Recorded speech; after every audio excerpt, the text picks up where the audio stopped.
Hello student, पिछले lecture में हमने पढ़ा था कि कैसे हम विमी सूत्र के उपयोग से किसी भी भौतिक राशि के परिणाम की सत्यता की जांच कर सकते हैं।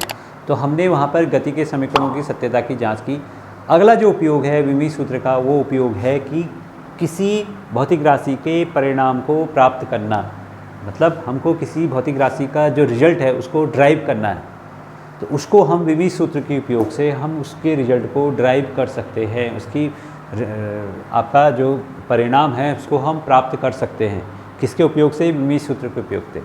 तो इसका एक एग्जांपल हम करते हैं। माना एक सरल लोलक जो अपनी कक्षा से इधर उधर जो है अप और डाउन जो है मूव करते रहता है, उसको हम सरल लोलक कहते हैं। माना एक सरल लोलक का जो आवर्तकाल है, माना किसी सरल लोलक का आवर्तकाल किस पे डिपेंड करता है? माना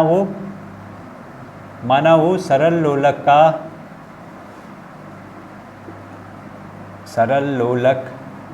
का आवर्तकाल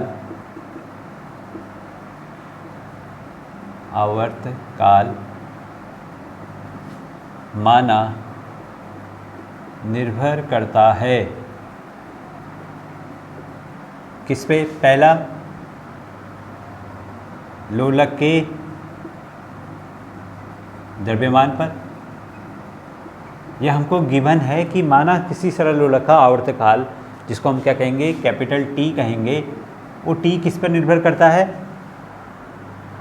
कैपिटल टी सरल लोलक का आवर्तकाल माना निर्भर करता है किस पे? लोलक के द्रव्यमान पर। दूसरा, लोलक की लंबाई पर। तीसरा, गुरुत्वीय त्वरण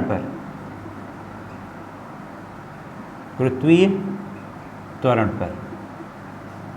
माना किसी सरल लोलक का आवर्तकाल लोलक के द्रव्यमान, लोलक की लंबाई तथा गुरुत्वीय त्वरण के समानुपाती है, तो उसका हमको क्या निकालना है? परिणाम निकालना है। सरल लोलक का आवर्तकाल का परिणाम निकालना है। किसके उपयोग से? विमी सूत्र के उपयोग से। कैसे निकालेंगे? तो हमको ये गिवन है कि सरल लोलक का आवर्तकाल इन चीज़ों पर, इन राशियों पर निर्भर करता है। तो हम इसको अब इसके बेस पे हम इसका रिजल्ट निकालेंगे। तो हम कहते हैं कि माना सरल लोलक का आवर्तकाल टी है, वो किसके समानुपाती है? हमको दिया है द्रव्यमान के समानुपाती है। हमने इसको बोल दिया द्रव्यमान m की पावर a के समानुपाती है। दूसरा, हमको बोला है कि लंबाई l के समानुपाती है, लंबाई के l के समानुपाती है, हमने इसको l की पावर b कह दिया। और गुरुत्वीय त्वरण g है, g के समानुपाती है, l की पावर c कह दिया। तो हमने इसके एक मैथमेटिकल इक्वेशन बना दी।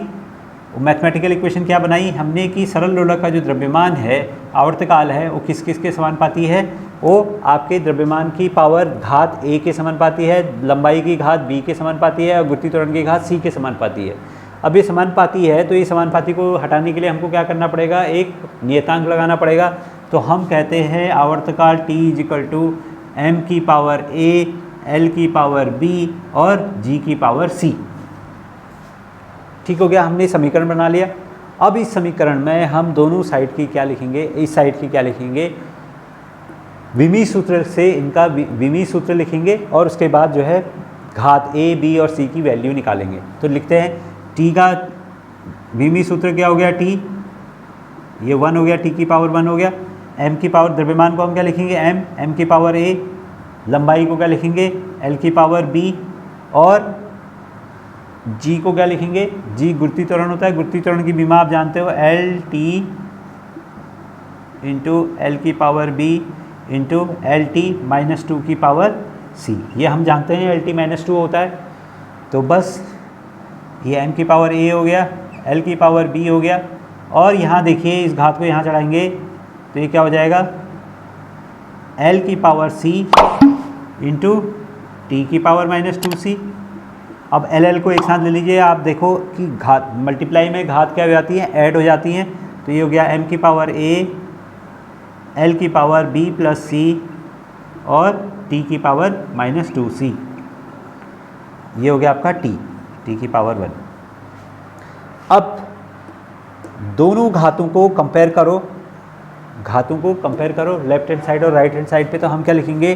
देखो यहाँ m है, यहाँ m नहीं है, तो एक तो मीन्स हम पहली इक्वेशन बनाएंगे क्योंकि यहाँ t को हम क्या लिख सकते हैं, यहाँ हम लिख सकते हैं m की पावर 0, l की पावर 0, t की पावर 1। तो हम लिखेंगे, अब घातों को क्या करना है, कंपेयर करना है, घातों को लेफ्ट हैंड साइड और राइट हैंड साइड पे कंपेयर करना है। तो हम कहेंगे a बराबर क्या होगा, m की power a equal to m की पावर 0। हम कहेंगे m की power a equal to m की पावर 0, तो क्या होगा, इसका मतलब a बराबर 0 है, इक्वेशन 1। सिमिलरली l की पावर 0 इक्वल टू क्या है, l की पावर b प्लस सी, इसका मतलब क्या हो गया, b प्लस सी किसके बराबर है, 0 के बराबर है, इक्वेशन 2 होगी। ऐसे ही आप देखिए t की पावर 1 है, t की पावर 1 इक्वल टू किसके बराबर है, t की पावर -2c के बराबर है। तो इसका मतलब क्या हो गया, पावर घात को बराबर कीजिए, -2c equal to 1, c equal to -1/2। तो ये आपका इक्वेशन 3 हो गया। तो हमको a की वैल्यू मिल गई 0 है, c की वैल्यू -2 है। अब यहाँ इक्वेशन 2 से देखो, b इक्वल टू -c और c कितना है, -1/2, तो कितना हो गया, 1/2। तो हमको a, b और c घात की वैल्यू हमको पता चल गई। अब इनको रख दीजिए आप मेन इक्वेशन में, इक्वेशन a में a, b और c की वैल्यू इक्वेशन a पर रखने पे क्या आएगा, time period t equal to m की पावर a कितना है, 0। अब देखो यहाँ पर हमने एक कांस्टेंट लगाना है, एक कांस्टेंट हमने k लगा दिया कांस्टेंट, और k की बीमा, कांस्टेंट की बीमा, नियतांक की बीमा हमेशा क्या होती है, बीमा रहित होती है, इसलिए k की कोई बीमा नहीं लिखी हमने, क्योंकि यह समानुपाती है। समानुपाती को हटाने के लिए क्या लगाना पड़ेगा, एक कांस्टेंट लगाना पड़ेगा, और कांस्टेंट की कोई बीमा नहीं होती, इसलिए हमने यहाँ पर बीमा नहीं लगाई है। ओके, तो ये t बराबर क्या हो गया, m की पावर 0, k लिख लीजिए इसको, m की पावर a क्या हो गया 0, l की पावर, l को क्या लिखेंगे हम, कैपिटल L की पावर, अब लेंथ, क्योंकि ये लेंथ है, लंबाई है, l की पावर क्या होगा, b कितना है, 1/2,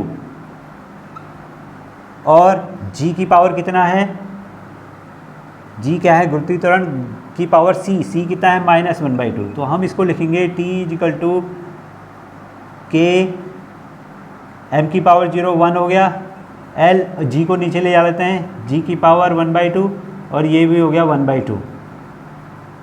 तो इसको हम क्या लिख सकते हैं, t बराबर k रूट l/g, जहाँ k क्या है, एक नियतांक है, और इस k की वैल्यू को हम सरल लोलक के केस में k को हम क्या लिखते हैं, 2π लिखते हैं, k इक्वल टू 2π। तो क्या हो जाएगा, टाइम आवर्तकाल equal to t equal to 2π root l/g। ये आपका क्या है, किसी भी सरल लोलक का आवर्तकाल, किसी भी सरल लोलक का आवर्तकाल। तो हम कहेंगे कि किसी भी सरल लोलक का आवर्तकाल क्या होता है, उसकी लंबाई और गुरुत्वीय त्वरण के स्क्वायर रूट के t equal to 2π under root l/g, यही सरल लोलक का द्रव्यमान आवर्तकाल होता है। तो हमने विमीय सूत्र के उपयोग से इस सरल लोलक के आवर्तकाल को निकाल दिया।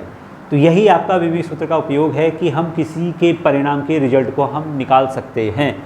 तो अगर आपको कोई फॉर्मूला पता नहीं है, किसी भी भौतिक राशि के बीच में जो आपस में जो संबंध है उनके बीच का कोई फॉर्मूला नहीं पता है, तो आप विमीय सूत्र के उपयोग से उस फॉर्मूले को निकाल सकते हैं। तो बहुत इंपॉर्टेंट उपयोग हैं तीनों।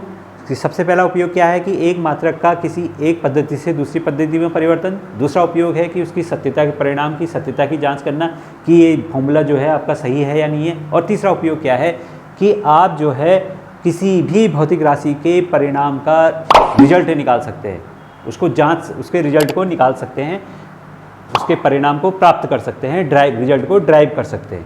तो यहाँ पर हमने सरल लोलक का आवर्तकाल का निकाला, रिजल्ट निकाला, t equal to 2π root l/g। तो ठीक है, आज के लिए इतना ही, मिलते हैं नेक्स्ट वीडियो में। Thank you.